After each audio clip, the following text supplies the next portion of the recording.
Greetings and welcome to the What's Right show. Sam Mirejovsky here, Nevada's favorite recovering Californian. Happy Thursday.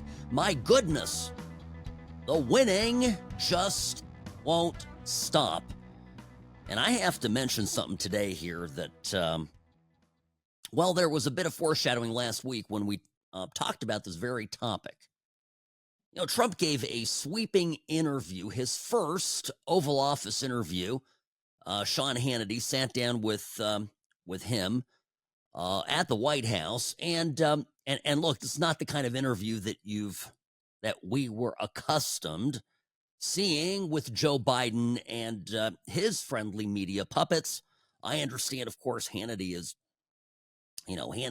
a friend of Trump's and certainly friendly media, but I mean, my goodness, Trump was forceful. He was strong, confident, and they got into topics that, on first blush, could be problematic for Trump. And what I mean specifically is this concept of perhaps retaliation against those that performed lawfare against Trump, all the way up to Joe Biden. And, Hannity asked him about this. Now, folks, those of you who've been listening to me for a while, you'll remember that early on, when this thing started to unfold, and the first indictment in Florida dropped, Jack Smith, the story, right? I have to rehash it. But one of the first things that I said is, look, it's going to be tempting when we come into power to do the same thing to the other side. And in the subsequent 2+3 years of this nonsense going on and seeing the lives ruined by this, right? And people focus on Trump, but it's the other people that got caught up in this too, right? We're talking about the Florida case, Ralph Nader, who is Trump's valet there at Mar-a-Lago. He was indicted together with Trump. This was vile stuff. And so, look, my original apprehension, I remember the day it happened, and I said, look, we're going to have to, we as Republicans will have to be the bigger people when we inevitably get back into power. But now that I have seen this go on and on and on, and I've seen the intent behind what the Democrats really, wanted to do, which is not just persecute the top Republican in the country, but destroy the entire movement, go after J6ers, put political prisoners away in solitary confinement, and prop up a puppet half-dead president who was a convenient vehicle by which they could get their globalist left-wing agenda effected upon this country. Having seen all of that, I have one very clear thought, and that is, we can't do what they did.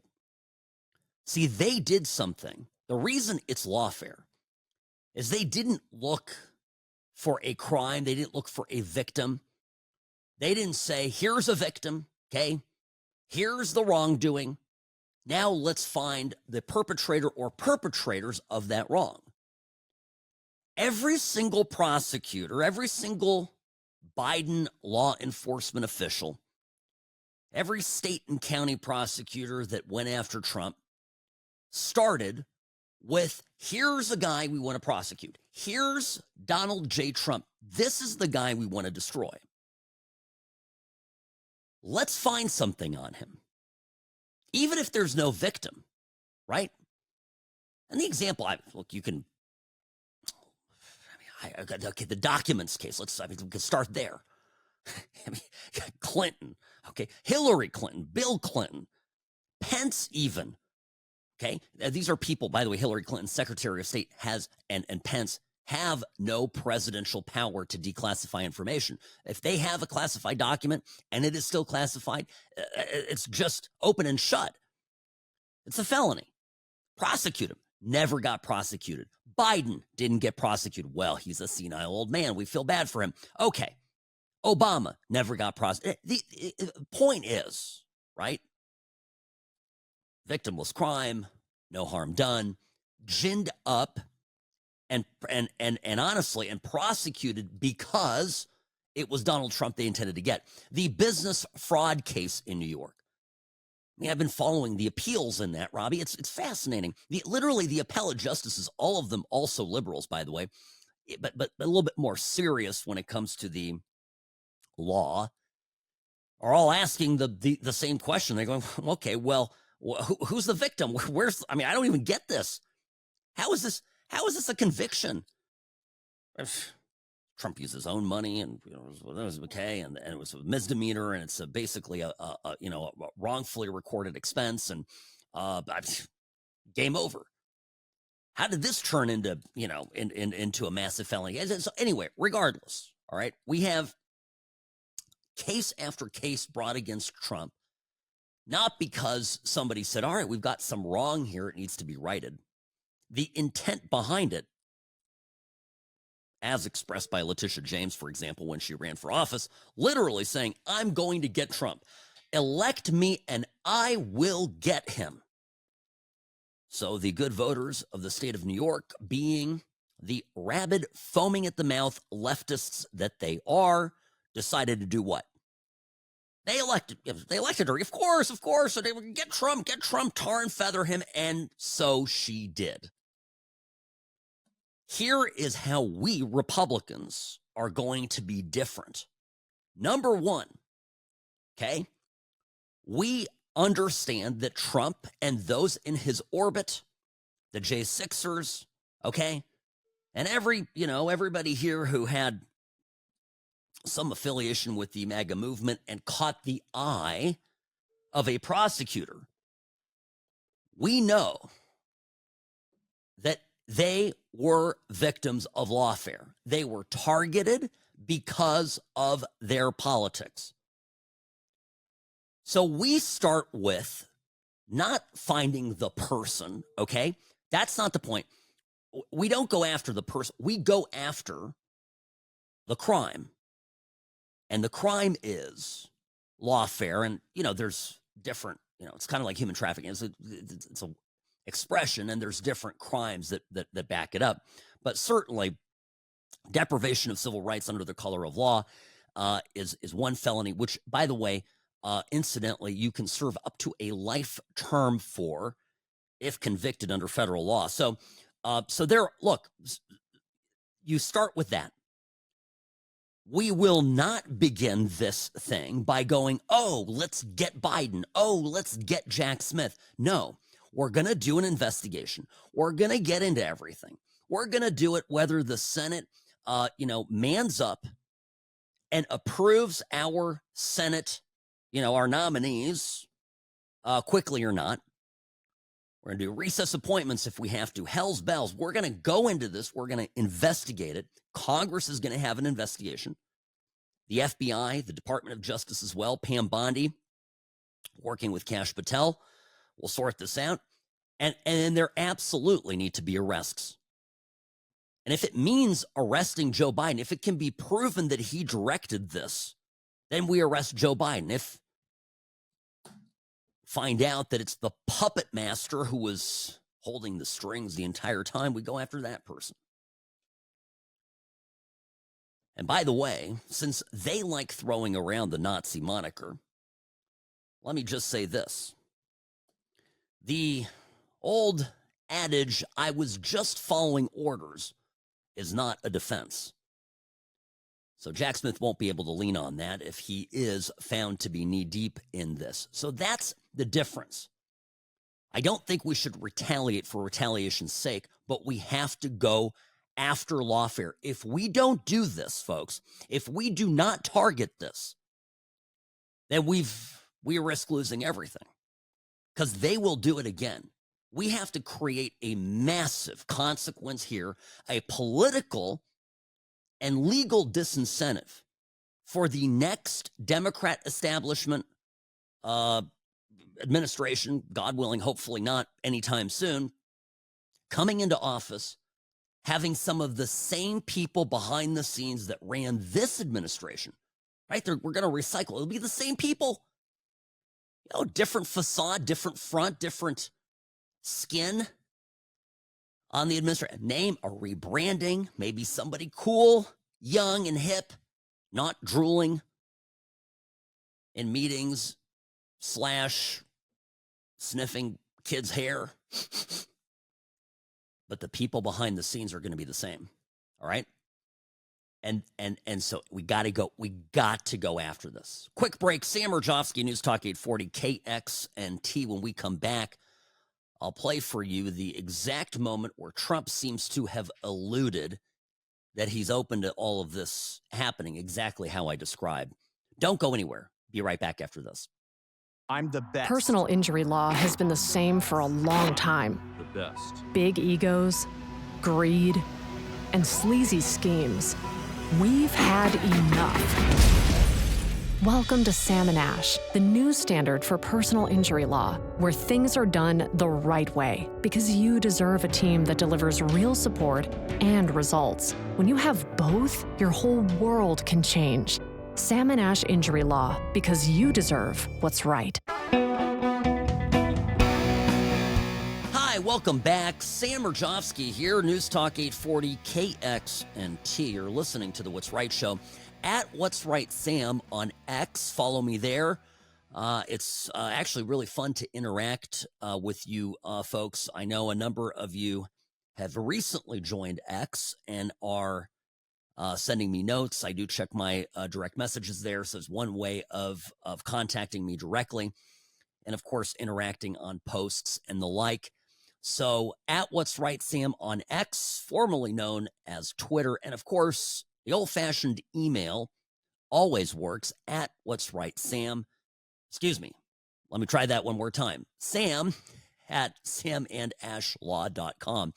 That's the email. Thank you, Robbie. Having a slight brain moment, a Biden moment, if you will. Just really quickly, I have to mention this. So the CNN is firing hundreds of people. I mean, that was a headline yesterday. Hundreds of people. Now, they've got thousands of people that work there. So this, hundreds of people, it's significant, okay? We don't know exactly what it means. But Daily Mail today ran a story claiming that Jim Acosta, Jim Acosta, this is, was he talking to Tim Burchett yesterday? And he's like, Congressman, this isn't Fox. You can't talk to me like that. This is CNN. We are the news.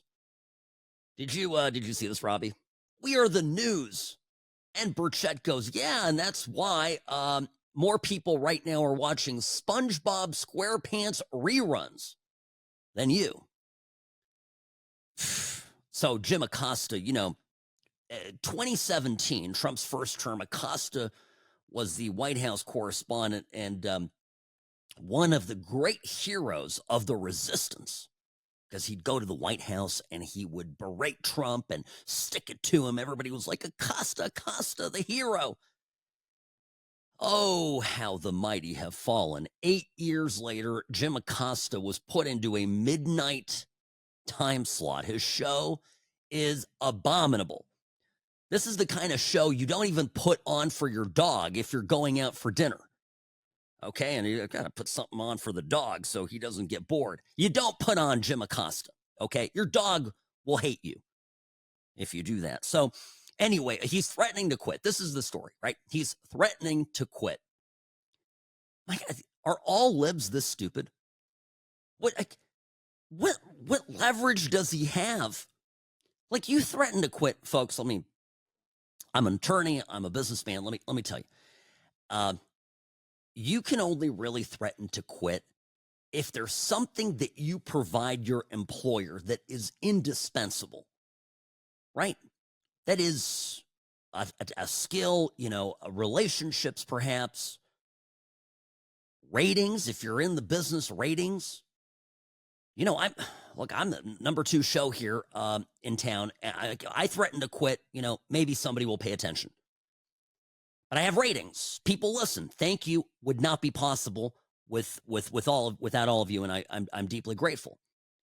And by the way, I don't do that. That's not how I behave. But Jim Acosta's a prima donna. So anyway, this is just funny to me and threatening to quit. Don't let the door hit you on the way out, Jim. So, Lawfare, a lot of people out there debating this particular moment in Trump's interview with Sean Hannity last night. And I'm going to play it here. I'll play it because I want to talk about it with you all briefly and parse through what this might mean. And, Trump sometimes declares exactly what he's thinking, and sometimes he's a little bit more strategic. So here's the moment where Sean Hannity asks Trump about, maybe pursuing Joe Biden and other members of the administration, questioning a little bit about the pardons and such that were granted on Biden's way out the door. He pardoned everybody, but he didn't pardon himself. And remember this, those people that he pardoned are now mandated, because they got a pardon, to testify, and they can't take the fifth. Should Congress investigate that? I think we'll let Congress decide. Would you want the Attorney General to investigate it? I was always against that with presidents and Hillary Clinton. I could have had Hillary Clinton a big number done on her. Have you changed your mind? And I didn't want to. Well, I went through 4 years of hell by this scum that we had to deal with. I went through 4 years of hell. I spent millions of dollars in legal fees, and I won. But I did it the hard way. It's really hard to say that they shouldn't have to go through it also. It is very hard to say that. It's not a no. And, I can't get the accent exactly right, the affectations, but I do speak Trump, right, in the sense that I understand his way of getting points across. And my impression is this is very much on the table. If you disagree, let me know and email me or DM me. But look, my impression here is that he's very much considering a full-blown investigation. And if you're just joining us, the litmus test for this ought to be the litmus test for this ought to be starting with the crime. The crime is lawfare. They misused our justice system to go after political enemies, and political enemies were targeted. There's no question about it. I could give you a very basic example of this. I just keep thinking about this, sort of in a conceptual form, right? You had Antifa people who attacked federal buildings, who burned federal courthouses, for example. You had the pink pussy hat women who marched on the Supreme Court and attempted to disrupt the swearing in of Justice Kavanaugh. They tried to intimidate members of the court.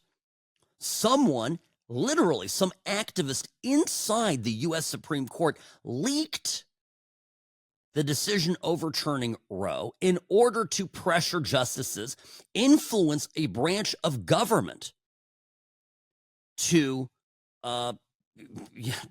decide differently because they politically didn't like the outcome. Now, all these people that I've listed, did any of them spend time in solitary confinement for months on end without charges? Right? It's a rhetorical question. I'm just dropping it there. We all know the answer.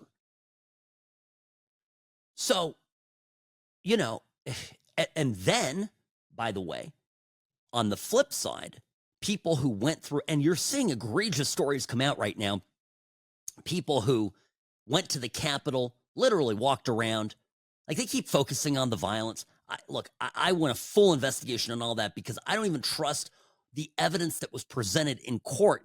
You have no idea how big of a liars these prosecutors, these feds, these Biden feds were. You have no idea.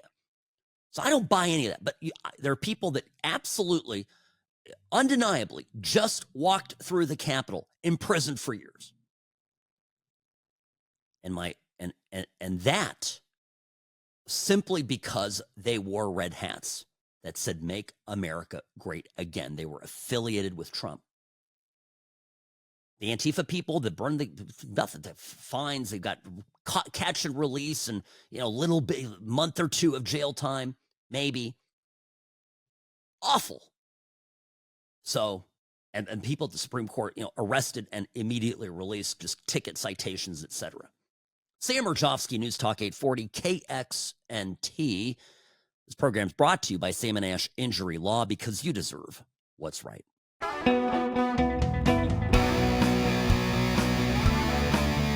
Greetings, friends, and welcome to the What's Right show. Fair warning, toxic levels of masculinity straight ahead. Sam Mirejovsky here. Email sam@samandashlaw.com. sam@samandashlaw.com. And of course, this thing called X, formerly known as Twitter, @What'sRightSam. Find me there. And certainly it's been fun. Like I mentioned earlier, I've been interacting with some of you on that platform, and I'm noticing some new people signing up, and it's great. By the way, you don't have to post to be on X. There's like this sort of, this thought out there, people who are not familiar with the platform, that you have to be active. You could just follow different accounts and respond and like posts, but it's a great source of fast information. And if you get used to using X, you actually, I'll make a bet with some of you guys. I promise you, you're not going to use conventional news websites as much. That's one of the things. You start using X, and then you go on foxnews.com, and it's all stuff you already heard about, 24 hours ago. You go, oh, this is boring. I'm up to speed. I listen to the What's Right show. I follow Sam on X. I follow a few other great accounts on X. Good conservatives, and that's all you need. So I'm a big fan. And no, by the way, people are asking me, I do post on Truth Social. Folks, I want to support Trump. I do. I only have limited time. I can't post everywhere. And, I like that there's disagreement on X. I like that there's still quite a few liberals on X saying their stupid stuff, but I enjoy that. I enjoy seeing how the other side doesn't think. Robbie's laughing. He got what I meant. It's okay. All right. So Trump gave his interview last night to Sean Hannity, speaking of Fox News, and good interview. I mean, Hannity's never been like the guy. I like him. He's a great guy. I don't know. I think his radio show's boring. But look, he's a patriot, and he's been a loyal and faithful Trump supporter. So I'm going to leave it at that. But this interview was really good, and it was good not so much because of Hannity, because Trump he's just in his element right now, folks. Trump is like, this is the best version of Trump that there has ever been. We're in peak Trump right now. And if you love the guy as much as I do, let me tell you, right now, you and I, we're on the same wavelength. We're having the time of our lives watching him be this happy, this confident, with this much power, affecting the agenda that we've always wanted him to push forward. I mean, I look back at the first term and I go, what the hell was that? And I know he had a lot of opposition, but truthfully, I've said this for a long time now. He didn't know what the hell he was doing. And he was surrounded by a bunch of dummies. So anyway, this is wonderful. So anyway, in the interview, Trump sits down with Hannity, and Hannity asks him about the pardons, right? Now, when we talk about the pardons, right, kind of broadly speaking, we're talking about, obviously, the Biden pardons. This wasn't about the Biden pardons. It was pardoning the violent J6ers. And that, and so this is a little back and forth here. It's a very important moment in the interview. You did run on a platform. You were very straightforward.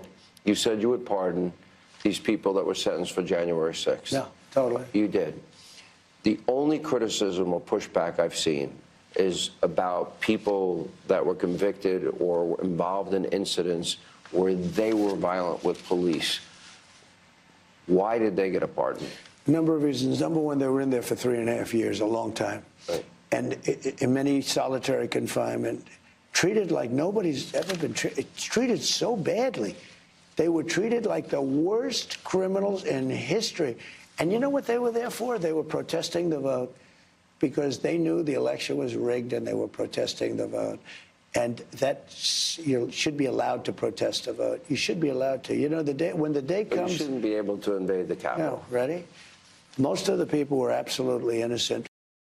Okay. Pushing back on Hannity. Yeah, this is where Hannity's just such a conventional Republican, right?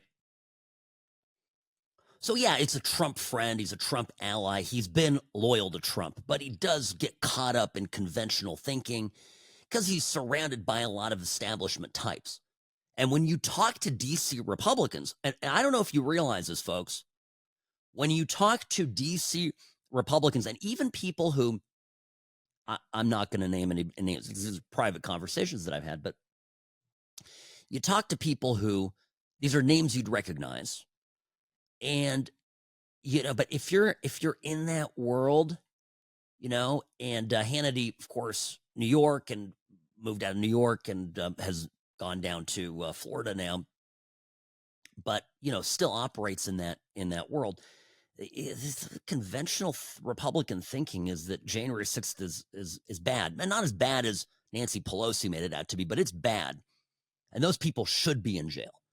It's just a huge disconnect between kind of the heart and soul, you know, the grassroots of the Republican Party, and a lot of elected officials and people in powerful positions in the conservative movement, Republican circles. I won't say conservative movement, but anyway. So, and here Trump is just squashing the whole thing down. Now, when I tell you that people were kept in solitary confinement, this isn't some ruse.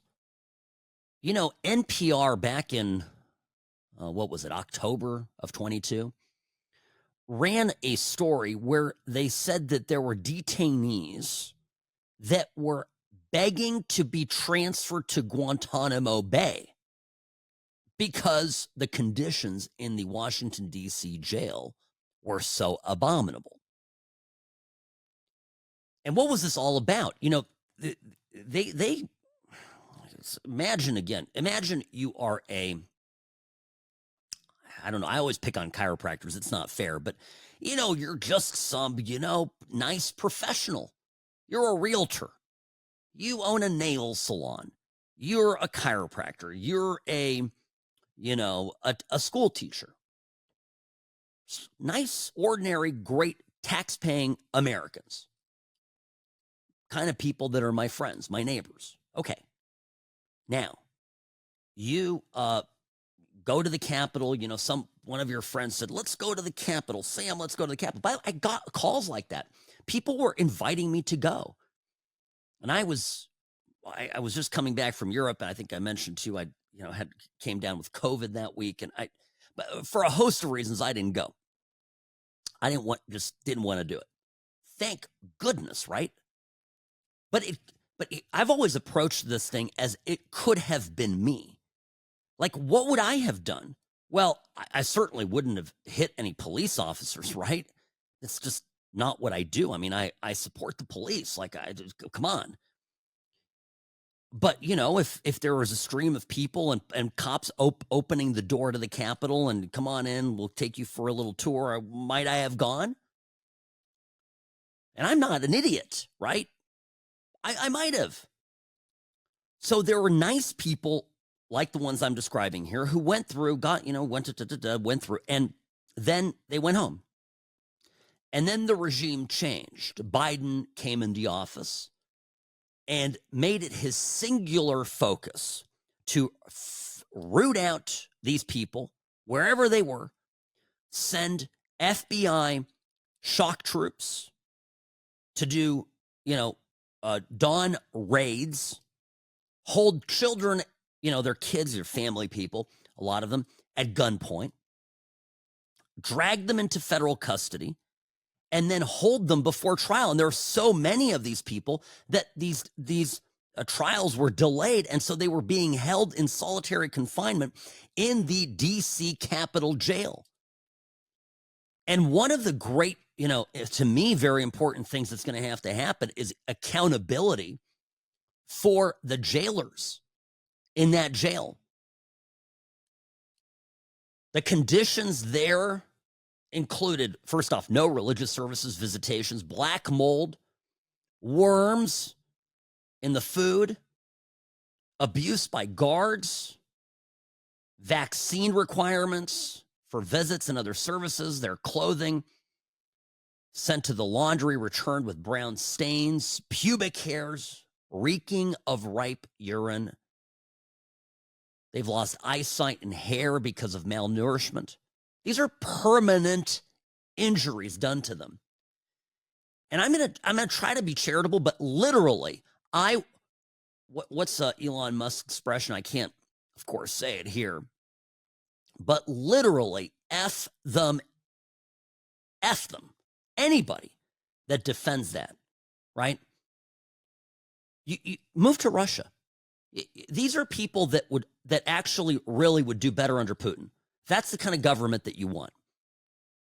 And I'm going to tell you, if it was a Republican administration that did that to Democrats, I would hang my head in shame.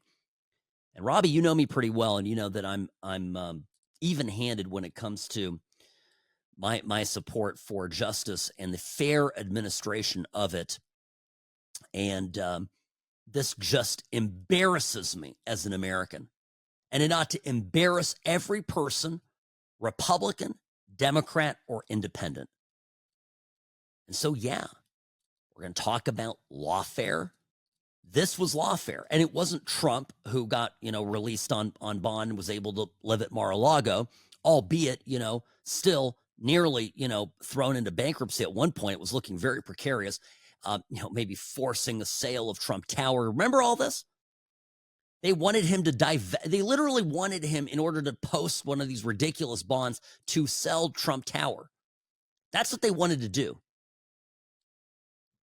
They wanted to imprison him and bankrupt him and destroy him. But it's not just Trump. Ordinary Americans. The real fascists here are the Biden Democrats. It cannot go unanswered. Sam Mirejovsky, News Talk 840, KXNT. The What's Right show is brought to you by Sam and Ash Injury Law. In a crash, call Sam and Ash, 702-820-1234, because you deserve what's right.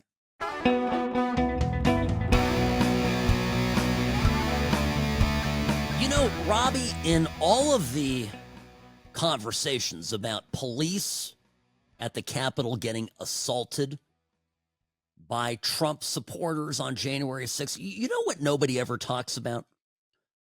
There were instances of gross police misconduct and excessive force.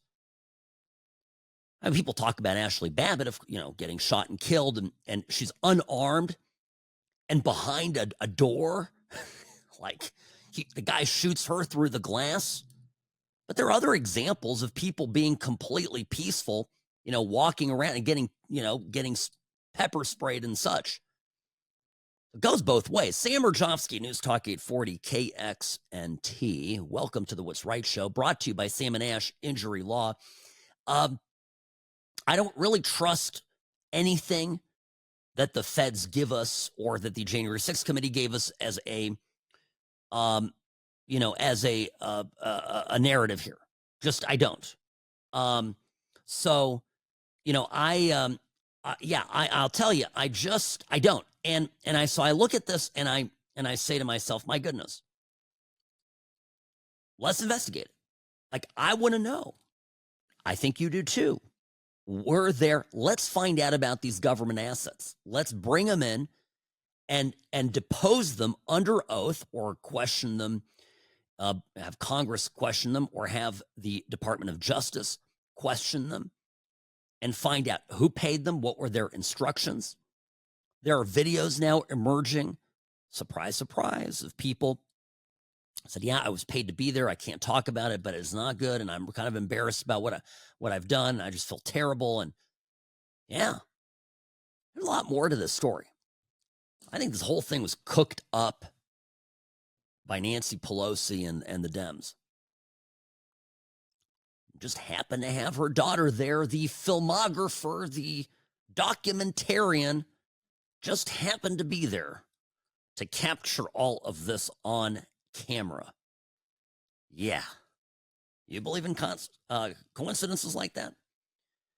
By the way, yes, there was some big internal deliberation of whether, do you pardon the violent ones or nonviolent ones? And people are reporting that basically some moment Trump goes, you know what, screw it, pardon them all. And this may have been, by the way, one of the unintended consequences of all the lawfare against Trump, because, of course, Trump got a taste of the lawfare medicine himself.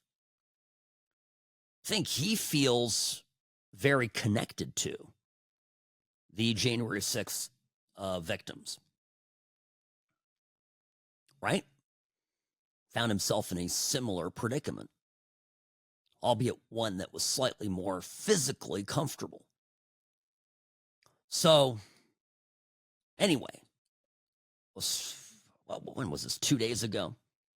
When the pardons were announced, CNN got Jackson Reffitt up to do an interview. This is the guy. I just want to play this real fast because this is the kid who turned in his dad for J6. So Aaron Burnett has this kid on. I'm just play this video real fast. And then, of course, as a parent, I want to give you my commentary. This odious, disgusting wart of a human being. Listen to this snivelly-nosed kid talk. Ugh. Well, I'm honestly flabbergasted that we've gotten to this point. I mean, I'm terrified. I don't know what I'm going to do. I've taken as many precautions as I could recently. I've picked up a gun. I've moved, and I've gotten myself away from. He got a gun. Look at this guy. What is he? Is he going and practicing shooting with the pink pistols? Is it long hair, little necklace, wearing some stupid shirt. Looks like he hasn't bathed in a month. Imagine having a son like this. Anyway, I'm interrupting the interview here. Hold on. From what I thought would be a dangerous situation and staying where I thought my dad could find me, or other people, people that are going to feel so validated by these actions, by this pardon, I'm just so filled with paranoia about what could happen. I've been waiting all day from a call from the DOJ to just figure it out and know what to do next. Because right now I don't, other than just to, sit around and, talk about it. Sit around and talk. That's all this kid does. I found a family picture of this family. I think there were 3 siblings in it. I don't have it here in front of me now, but there were 3 siblings, and the family looks totally normal. By the way, the dad doesn't have a criminal history. He doesn't not a violent person, right? It's just what, I'll leave it there. But the family, the photo, right? There's like him and 2 sisters, I think.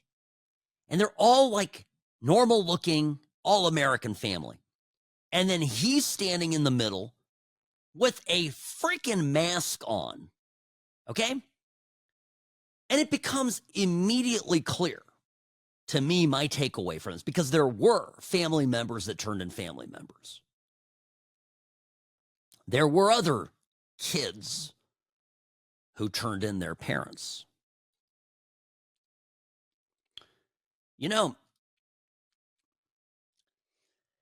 Folks, I have the benefit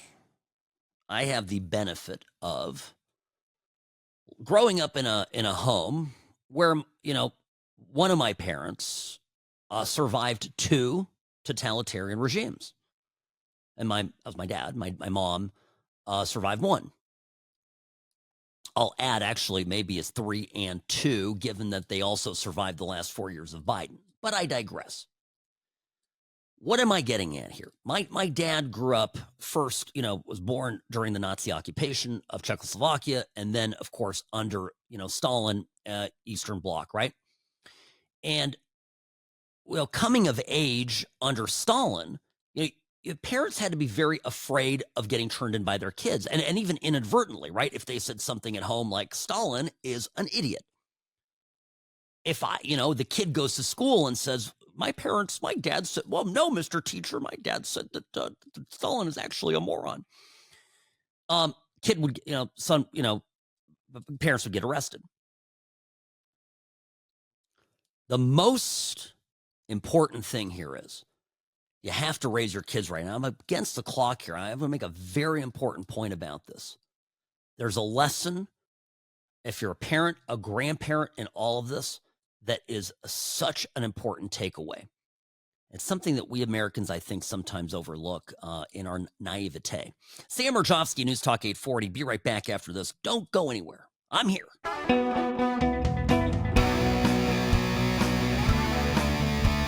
Greetings, friends, and welcome to the What's Right Show, your place for common sense conservatism, Monday through Friday, 1 to 3 p.m., here on News Talk 840 KXNT. Sam Mirejovsky here, your host. My Twitter or X handle at What's Right Sam. Find me on X. I am there more than I ought to be. Let me put it that way. And I'm also, of course, reachable by email, sam@samandashlaw.com. Now, just before we had to break here at the top of the hour, I was getting to an important thought. And the problem sometimes is with radio, this is what is nice about podcasts, is, you can kind of finish a thought. You don't have these hard breaks that come in. I have to, at the top of the hour, bottom of the hour, if I don't get off by a certain time, they cut me off. Imagine how rude that is of them. My goodness. Can't CBS News wait for me, for Pete's sake? Anyway, here's what I was getting to. I played the clip of this weaselly, nasty-looking kid who turned his dad in for being present at the Capitol on January 6th. And this kid isn't done there. Now he's becoming a liberal cause celebre by going on CNN and saying, I'm afraid of my dad, and I've had to go buy a gun. I'm looking at this kid. I don't even know he knows what a gun is. But anyway, it looks like, anyway. I'm going to save that comment because I want to get to something much more important. Folks, I have a lot of friends who have kids, and my friends are conservative, and they don't talk politics with their kids. They don't. And they have this strange theory, because I asked them about it. I said, why don't you? Why don't you instruct your children on right and wrong when it comes to politics? I mean, you do it when it comes to, cheating at school. You do it when it comes to, driving sober as they get older, right, and get a license. You do it on all sorts of things that matter. But you don't do it politically. And they said, well, I found my own way, so I'm going to let little Johnny find his. And folks, at your own peril, do you not teach your kids right and wrong, politically speaking? All right? And I come back to, I was just telling you the story here before we were rudely interrupted, of my parents, right? My dad they both grew up under Stalin. My dad, unfortunately, was born into the Nazi occupation of Czechoslovakia. There's a double trouble, right? Absolutely a horrendous upbringing. And my parents broke free of it, of course, in 1968 when they escaped Czechoslovakia, went to Western Europe, and eventually to the U.S. Now, one thing, so I have the benefit of listening to their stories, growing up and having heard their experiences. And one thing that both my mom and my dad had growing up were homes where their parents at great personal risk to themselves, taught my parents, spoke openly to my parents, and were candid with them about the political situation. And, can you imagine living in a world, it's literally this way, it was this way under Stalin, for example, and under the Nazis, certainly, where if a kid went to school and said, my parents told me that Stalin is a murderer, which of course is a fact, the parents would be quickly apprehended by the state police and imprisoned, perhaps executed. All right. So a lot of parents, what they did is they just didn't talk about politics at home. If they weren't fervent communists and they were maybe even hostile to the regime, they didn't want to get into trouble. They didn't want to put their kids in that position. So they just didn't talk about politics at home. But my grandparents, both sets of them, were fairly open, very open, in fact, with their kids, with my parents and my uncles. And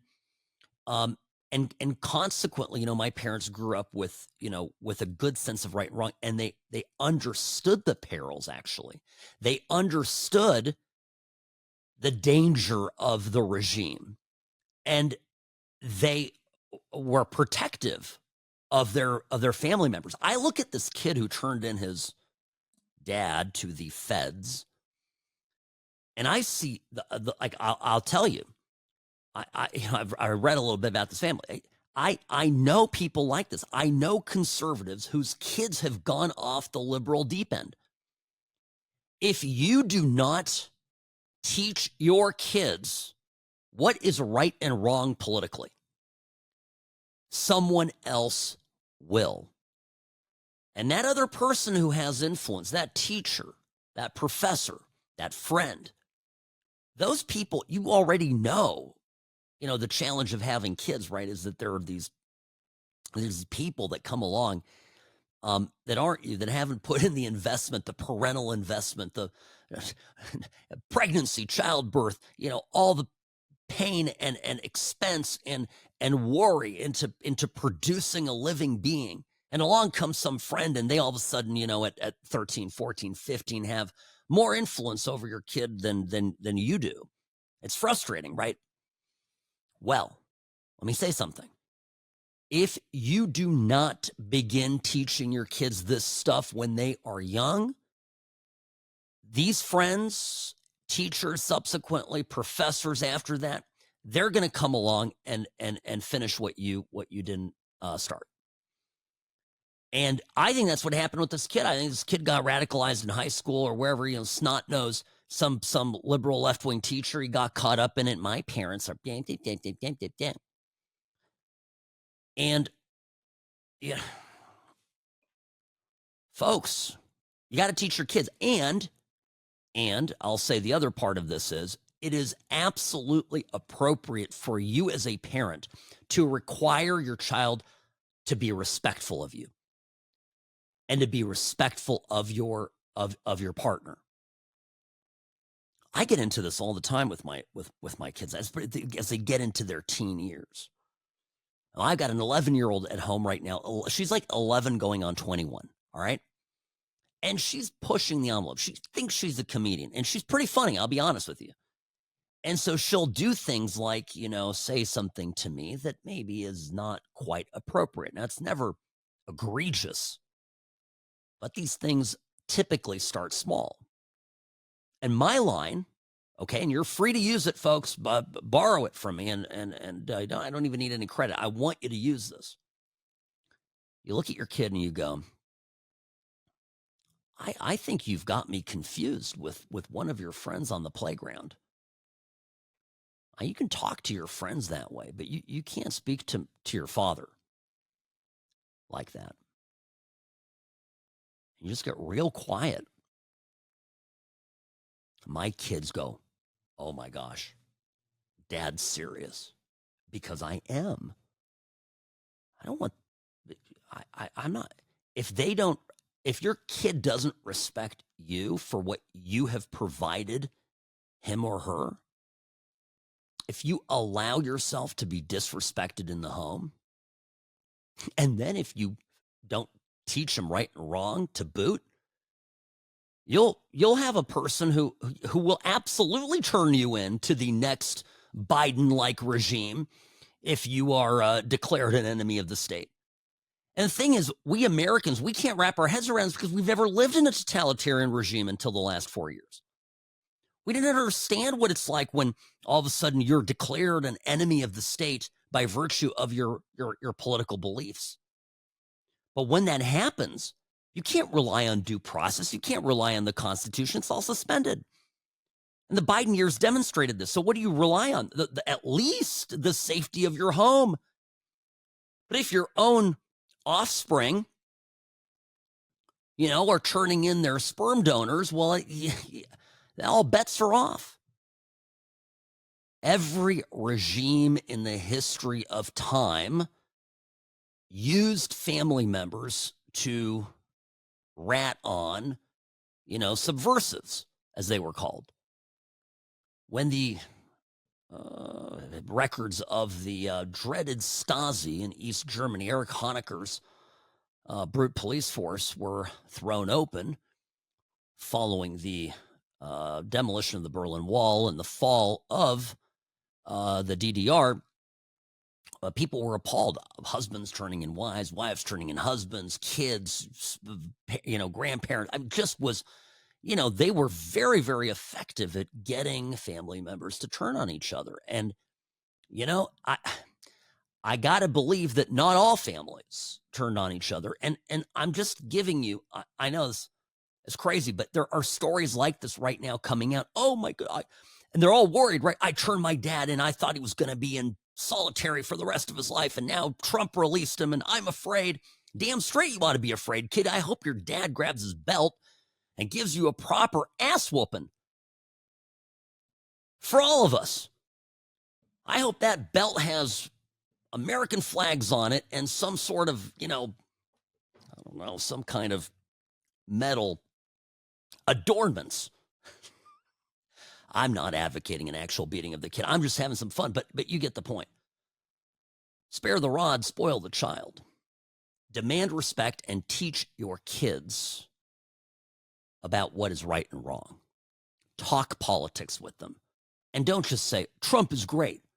Tell them why. Tell them why Biden's bad. Talk about it at home. Very, very important. Sam Mirejovsky, News Talk 840 KXNT. You're listening to the What's Right Show, brought to you by Sam and Ash Injury Law. 702-820-1234, because you deserve what's right. The Sam and Ash team, they wanted me to have the best care. They had my interests at heart. I have an enormous amount of gratitude. I cannot say enough thank you.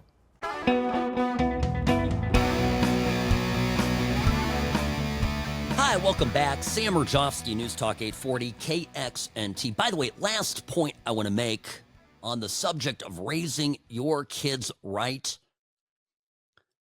My middle daughter is in school now in the Czech Republic in Prague. And, I remember it's an international school that we sent her to. It's a good school. Okay. But they are extremely left. And I realized that when we sat down with the principal and I'm sitting in the office, and it's me. So I'm immediately, taking my eyes around the room. I'm looking at what's on the walls. I'm looking at the little poster board and I'm going, oh yeah, we're in liberal loony land. They have some magazine that they put out, it's a network of schools that I think they have different campuses. One of them's in Prague. So they've got this magazine that the broader network puts out, and there was something for Pride Month, celebrating Pride. Yay! And I was like, oh boy, I know what's going on here. Anyway, so we left the meeting, and I said, what do you think of the school? A lot of reasons to love it. But I said to my daughter, I said, hey, I just want you to be aware, very left wing. And I would treat every conclusion about history, about the way things should be, things like climate, I would treat it all with tremendous skepticism. And then I also told her, I said, but you don't have to You don't have to be me. I mean, when I was you, I was arguing with teachers and I was being a giant, colossal pain in everybody's ass. You don't have to be that. You don't have to resist them. Okay, just be aware that they're all stupid. And sometimes adults, even teachers, don't know it, don't know everything, and are flat out wrong. And then in every time I'll tell you, I take my kids. Oh, my biggest fear is that some educator somewhere, professor, is going to tell my kids, you know what? Because I heard it all the time. You know what, Sam?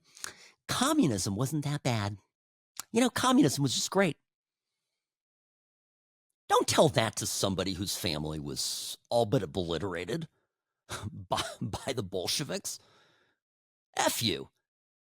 I fight with people in class. But what I do is I'll take my kids around the Czech Republic and I'll say, yeah, this was ours. This was your grandfather, your great grandfathers. This is what happened. The regime came in, they confiscated it. When my kids were younger, I said, do you think that's right? No, Dad, I don't think that's right. No, it isn't right.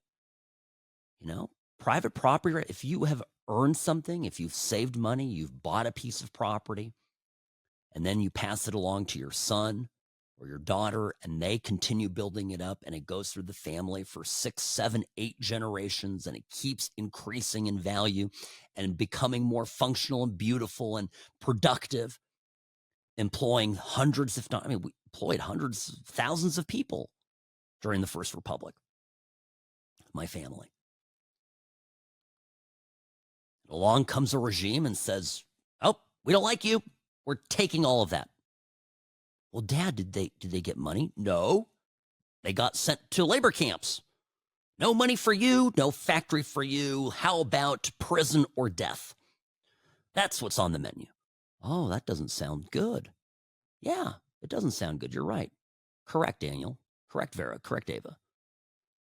You got to talk to your kids like this, right? Teach them. Go through history. Watch movies with them. And even watch liberal movies. My kids are a little sick of me analyzing, that movie. It's so obnoxious. Oh, my gosh. I know what they're trying to do here. Like, Dad, just enjoy the movie. Like, I'm now turning into my father. I'm seeing it. It happens, right? So, anyway. Now, there's another fire burning in Los Angeles. Can you believe this? Yesterday, a whole new fire blew up in Castaic. Now, I've been following, been interested in this. I was talking a lot about it when everything was going down, because I'm one, of course, this is just a humanitarian disaster unfolding in California. It's also the incompetence of left-wing policies on full display. And finally, I'm watching, some of my most favorite Democrats, wink, wink, the governor of California, Gavin Newsom. I'm watching their careers go up in smoke, and it's bringing me a certain sense of relief and profound satisfaction. So for all those reasons, I'm following this, and I just, where's that? Robbie, where's that proclamation? This is the absolute wildest thing. Not the proclamation. Here I found it. I found it. So, okay, September 20th, 2020. Governor Gavin Newsom sent a veto letter. He vetoed the California fireproofing bill. And in the letter, okay, here's the letter. I am returning Senate Bill 182 without my signature. This bill would impose certain fire hazard planning responsibilities on local governments and would require cities and counties to make specified findings on fire standards prior to permitting developments in the very high fire hazard severity zone. And he goes on to say that he strongly supports strengthening land use planning requirements. Okay? And he wants to basically, it creates a loophole. His worry is there's a loophole for regions not to comply with their housing requirements. and fails to account for the consequences that could increase sprawl and place significant cost burdens on the state. The next paragraph gets even more wild. He writes, this is a fire bill. This is him rejecting a fire bill that would have maybe created a safer condition and might maybe not have fires raging still out of control, 3 weeks later. New state laws and policies are already directing housing to communities near transit, jobs, and urban centers and away from fire risk areas. What does that mean? It means that 4.5 years ago, Gavin Newsom, a little over 4 years ago, Gavin Newsom rejected a fire safety bill because he didn't want to protect communities that were in high-risk fire areas. He didn't want to protect homes that were in beautiful canyon areas. No, he wants the policy of the state of California to be to encourage everybody to live in urban hubs so that what? They don't drive their cars. That's right. So they don't drive, so they don't pollute. These environmentalists are the most destructive force in our society today. Gotta take a quick break. Sam Mirejovsky, News Talk 840, KXNT. Don't go anywhere, folks. Lots to get to.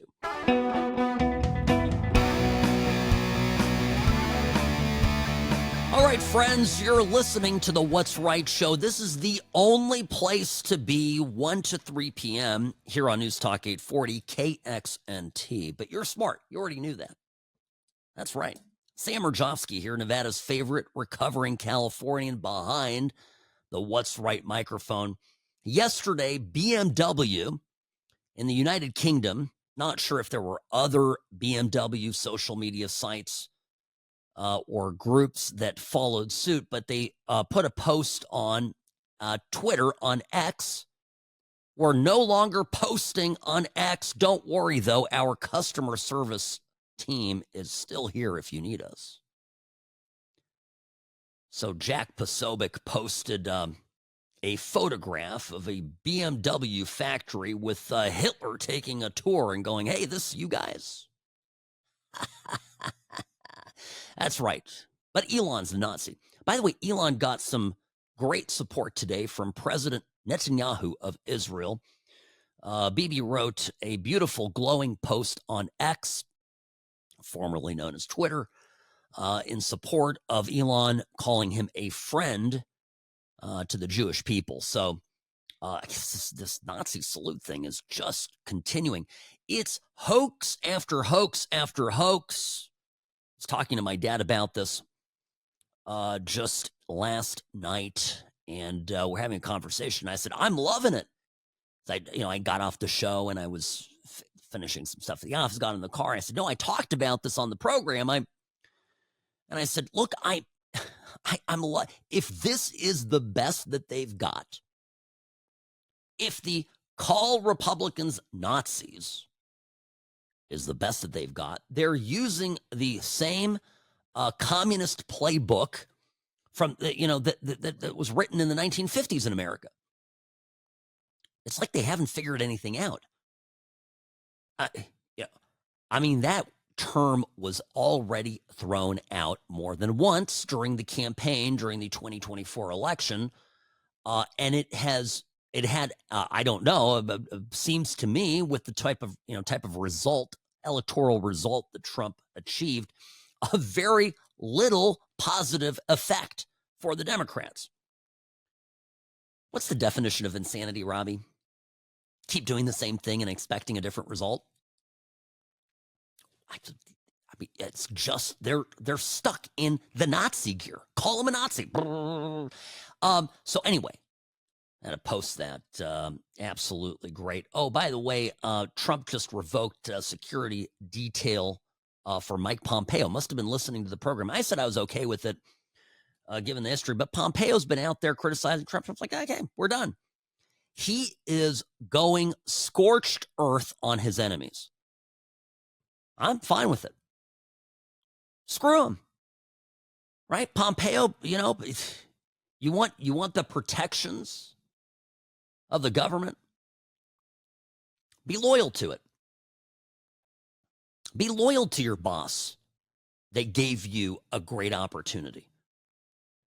And Pompeo gave Trump, by the way, you look back at it, objectively terrible advice in his first term. Trump's been trying to release and getting those JFK files out, right? And in the lead up to this, he had, Pompeo was the one who's just did an interview saying, "Oh, I encouraged Trump not to release it," and he did this full interview about it. Yeah, no, I told him not to release it. I mean, there's people there that can be deep state thinking. So anyway, there's that. So back to California, the state that ought to be a cautionary tale for anyone thinking of allowing Democrats to run anything. I was telling you about the unearthed veto from 2020, September 30th, 2020. So that is almost October. What is that? 4 years, 3 months ago, when the Democrats in the Assembly and the Senate advanced a bill, Senate Bill 182, to the governor, and the governor rejected a fire safety bill because the policy of his state was not to protect areas that are in fire-prone regions. He wants to encourage people to live near intermodal hubs of public transportation, of mass transit, in order to get people out of cars and save the earth.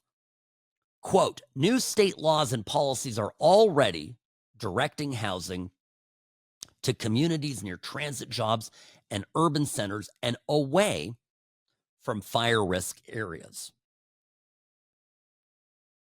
Close quote. Simply put, I don't care if your house burns down. That's why he was doing the little shimmy dance. He got Gavin Newsom's out there doing the shimmy. Oh, we're going to get the developers in here. We're going to create a nice transit hub in the middle of Malibu. It's going to be great. We're going to save the planet. This guy's a psychopath. God, I thank my lucky stars I got my ass out of California. Oh my gosh. Oh. By the way, those of you living right here in Las Vegas, to be honest, California, both geographically and then I would add politically, is a little too close for comfort to us, if you catch my drift. You see both CCSD, I know I'm jumping over, but it all connects, folks.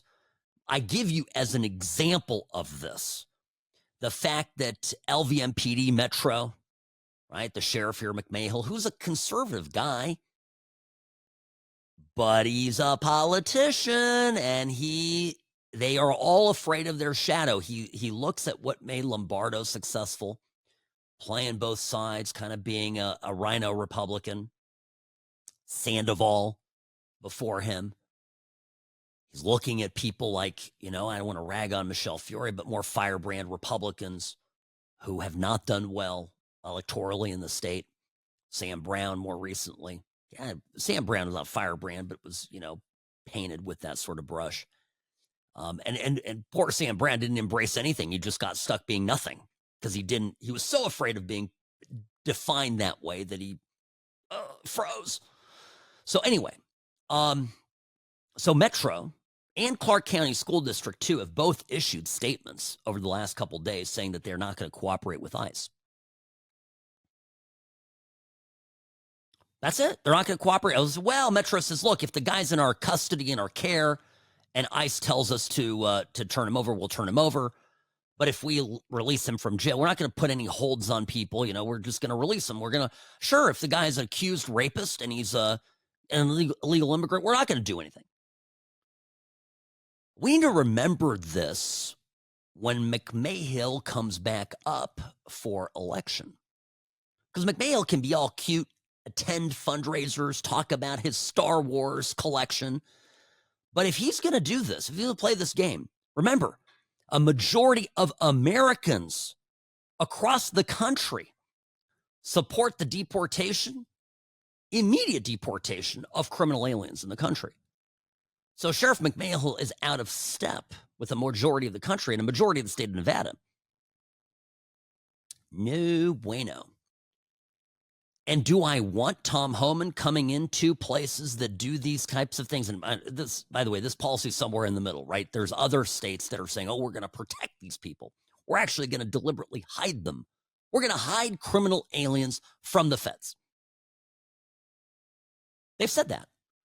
So in those states, I think we're going to see this very quickly. Some high-profile people, perhaps even governors, but certainly mayors, police chiefs, sheriffs getting arrested by Trump's DOJ and prosecuted for harboring illegal immigrants. It's a felony. Look, it's on the books, folks. Don't yell at me. It's on the books. If you don't like the law, then go get it changed in Congress. These stupid Democrats had control of Congress for how long? I mean, back during Trump's first term. Why not remove these laws if you don't like it? If you really want sanctuary cities, remove the federal provisions that make that a criminal act. They could have done it. They could have done it at a time when Trump was politically weak. They could have overridden a veto, perhaps. But they didn't. Interesting how those things work, right? So, I think this is going to be a major through line, story here between a political success of people in the coming election cycle, and how they have approached this enforcement activity, the Trump administration enforcement activity. And I think this is a major miscalculation for McMahill here in Nevada. And again, if you're not here in Nevada, because I know many of you listen across the country, in fact, across the world, there are plenty of Kevin McMahills across America. There are plenty of nice guys. Kevin's a nice guy.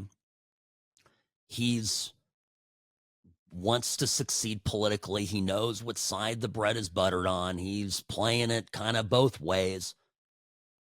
And that's what got us into this predicament. That's why we're upside down in this country, financially. That's why everything's going to hell in a handbasket. A bunch of weak men, largely, and some women who can't take a stand, who want to win at all costs, who aren't willing to risk much of anything, who are politicians first, Americans last, who just sort of go through this. I hope and pray that one of the illegals that Kevin McMahill is supporting and protecting here in Las Vegas doesn't kill somebody that we know.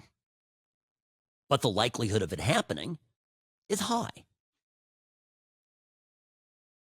And recidivism, right? Nobody wants to talk about this, right? The whole point of screening people before they come into the country is if they are law-abiding from whence they came, they're more likely to be law-abiding here. And if there were, abject, deplorable criminals in their country of origin, they're probably going to come back here to America and do the same exact thing.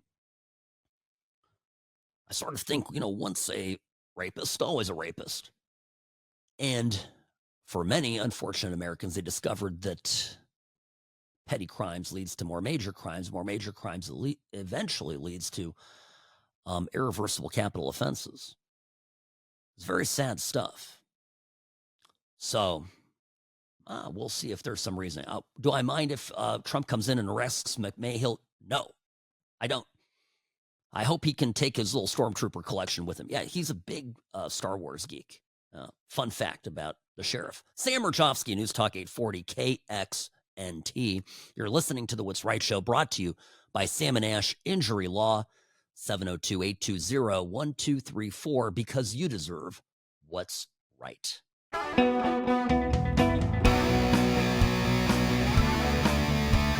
Hi, Sam Mirejovsky here, behind the What's Right microphone, just during the break here, getting some feedback on my comments about our sheriff here in Las Vegas, Kevin McMahill.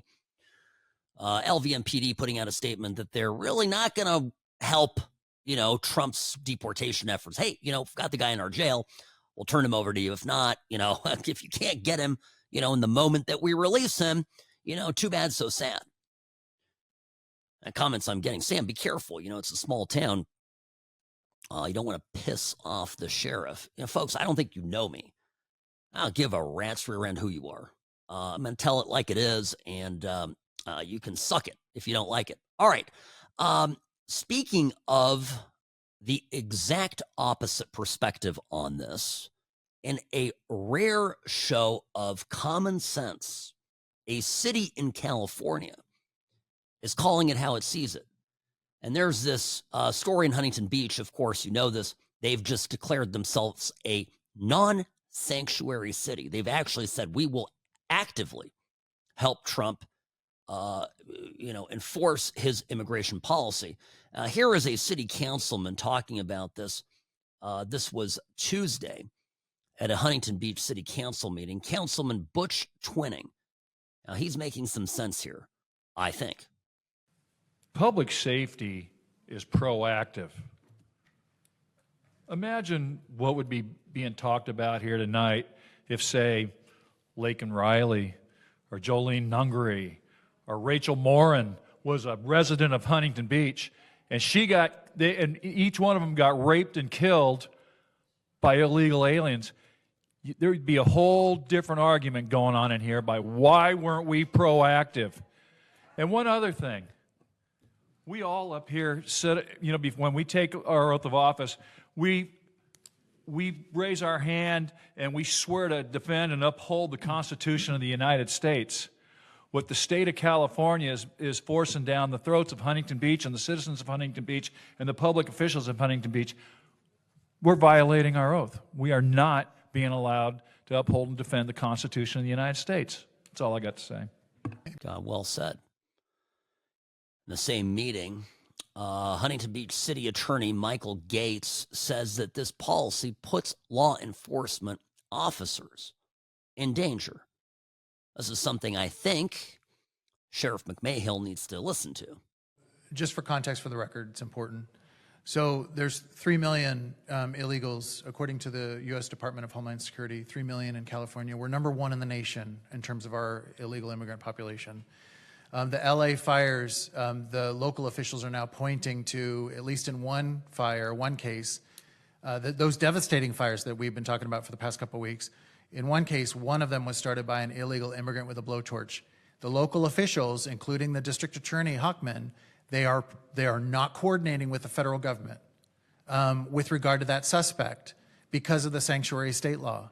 And so this is on our doorstep. This is not some theoretical potential threat. When people say conflict of laws, that we're getting involved in a conflict, look, the sanctuary state law itself creates a conflict of laws because you either comply with the sanctuary state law of California or you comply with the federal immigration laws. If you comply with the sanctuary state law of California, you're necessarily violating federal law. If you comply with the federal laws under Title VIII, like I read earlier, you're necessarily violating the sanctuary state law. So it's Sacramento who created the conflict of laws. And one thing I really want to stress, I'm in court every single day defending our police officers in their civil suits.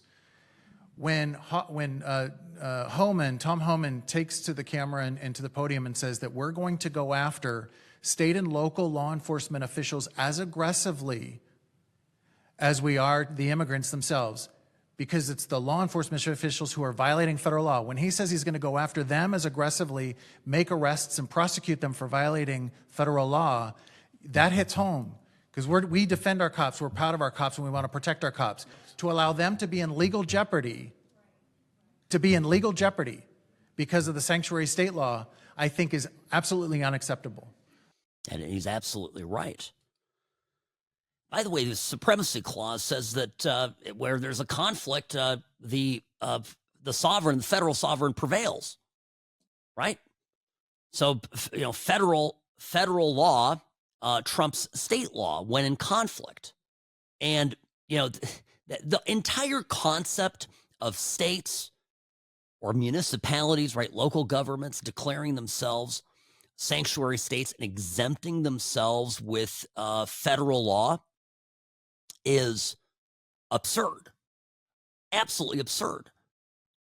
And it was something that the Department of Justice in Trump's first term should have gone after. I hope Pam Bondi now makes this a priority to sue these states out of these policies. It's going to be very simple. It goes up to the Supreme Court, and they're going to go, yeah, well, sorry, it's the federal law prevails. You can't pass a state law that says don't listen to Congress. It doesn't work this way. But it's being perpetrated by the very same people who constantly lecture everybody on media and public, going on TV and going, Trump doesn't believe in the rule of law, blah, blah, blah. Republicans are governing like fascists. And then these same people go and literally make up law that contradicts federal law and do it openly. Enough is enough. Time for this to end, and it has to end now.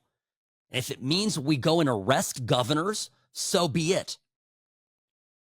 My only caution on that politically is, you don't want to make, I think right now, Gavin Newsom getting arrested by Trump might rehabilitate his career. But on the other hand, it's kind of an interesting thought. Imagine Trump breathed just enough life into Gavin to get him to be a top viable candidate for 2028, only for him to get destroyed in the general election. I don't know. 3D chess on all that stuff, it's just interesting thoughts. All right, friends, listen, we've had some fun here. I know it's too much to cover. I can't get to it all. And I think the fact is, if I can't in 2 hours cover everything that Trump is doing from a friendly perspective, the media, the hostile media, can't react fast enough to this. The entire concept here, flooding the zone, is in full effect, and I think it's working in Trump's favor, no doubt. Sam at salmonashlaw.com, on X, formerly known as Twitter, at What's Right Sam.